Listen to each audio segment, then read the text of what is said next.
สบายดีท่านอาจารย์น้องชื่อนางพิบูลย์รัตน์บุตตารหัสนิสิต67010110107มื้อนี้น้องสิมาอ่านเพลงลาวที่อมตะที่สุด เพลงลาวที่ข้อยได้ฟังผ่านมามีหลายบทเพลงที่ม่วนข้อยคิดว่าเพลงลาวที่ม่วนที่สุดแม่นเพลงเย็นสบายสาวนาที่แต่งโดยท่านสุบรรณ สุวรรณวงศ์ซึ่งแม่นท่านบัวเงินทรัพย์ภูวงศ์เป็นผู้ร้องทำอิฐและข้อยยังเชื่อว่าเป็นบทเพลงที่คนรู้จักหลายกว่าหมู่ข้อยคิดว่าบทเพลงเย็นสบายสาวนาเป็นเพลงที่อมตะย้อนว่ามันเว้าเกี่ยวกับชีวิตการเป็นอยู่และวัฒนธรรมของคนลาวฉะนั้นมันจึงเป็นบทเพลงที่ม่วนที่สุดนอกจากนั้นบทเพลงเย็นสบายสาวนายังเว้าถึงอาชีพของชาวนาเมื่อได้ยินเพลงนี้แล้วคือกับว่าเฮาพวมยืนอยู่กลางทุ่งนาดังนั้นเนื้อในบทเพลงจึงแสดงถึงการดำรงชีวิตของคนลาวได้ข้อยคิดว่าคนลาวส่วนหลายเคยได้ยินเพลงนี้และร้องได้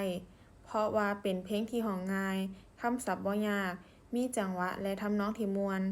นอกจากนี้คนลาวยังได้นิยมใช้เพลงนี้ในการฟ้อนเวลามีงานเลี้ยงต่างๆเพื่อแสดงถึงการส่งเสริมการอนุรักษ์และการปกปักรักษาวัฒนธรรมอันดีงามของชาติลาวข้อยคิดว่าเพลงนี้เป็นที่นิยมอยู่ต่างประเทศย้อนว่าเวลาคนลาวเดินทางไปต่างประเทศส่วนหลายก็จะร้องเพลงนี้เช่นเดียวกันบ่เพียงแต่เท่านั้นยังเป็นการเผยแพร่แลกเปลี่ยนวัฒนธรรมลาวให้คนต่างประเทศรู้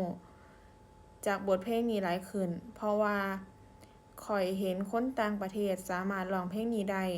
และบางประเทศก็แปลเนื้อร้องเป็นภาษาของเขาเจ้าอีกด้วยสรุปแล้วบทเพลงเย็นสบายสาวนาเป็นบทเพลงที่อมตะย้อนว่าคนลาวส่วนหลายเคยเปิดฟังและร้องเพลงนี้ได้มันเว้าเกี่ยวกับชีวิตการเป็นอยู่และวัฒนธรรมของคนลาวสามารถเป็นบทเพลงที่นำไปแลกเปลี่ยนวัฒนธรรมกับต่างประเทศ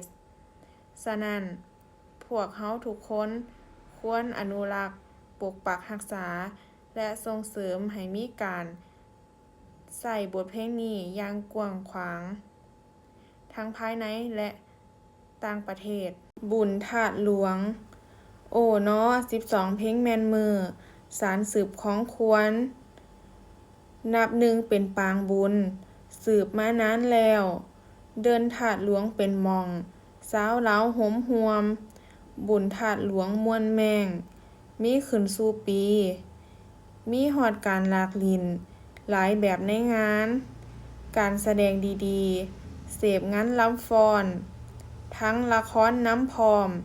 กายศิลป์ล้ำเลืองใจเบิกบานชื่นช้อยยามได้เที่ยวชมแท้ใดบางคนถือดอกไม้เทียนแห่เป็นวงยังอ้อมองค์เจดีย์คาบบูชาพร้อมไผก็จริงใจน้อมในธรรมเที่ยวเพิงแหนแห่ผาสาดเพิงมาไหว้ธาตุหลวงคันว่ายามอยากเข้าแนมซอกแนวกินข้าวหลามมีคนขายไก่แปลงโป่งปิ้ง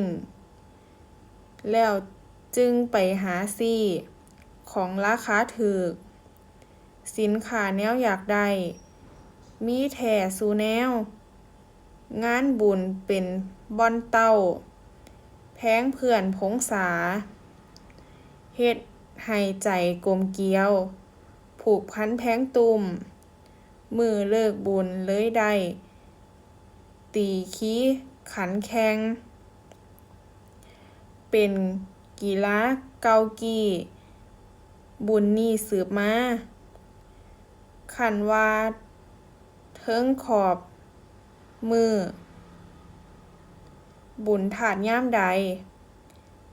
ใจชื่นชมเบิกบานม่วนในมโนแม่งเพราะว่าบุญปางนี้มีหลายแนวเบิ่ง ทางใดเห็นพี่น้องเฮียงหุ่มห่อหอมแท้แล้ว ไว้พ้อกันใหม่สบายดี